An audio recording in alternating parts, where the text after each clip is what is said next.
आषाढ़ शुक्ल एकादशी तिथि महण महण सुनारे सजई हुंती तीन ठाकुर। राजराजेश्वर बेशरे दर्शन दियंती दारुदिय। रथ उपरे दिव्य सुनावेश देखि भक्त हुंती विमोहित, नेत्र हुए पवित्र।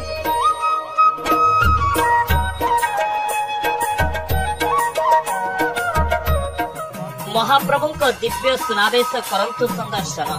सीधा प्रसारण आज अपराह्न 4टा।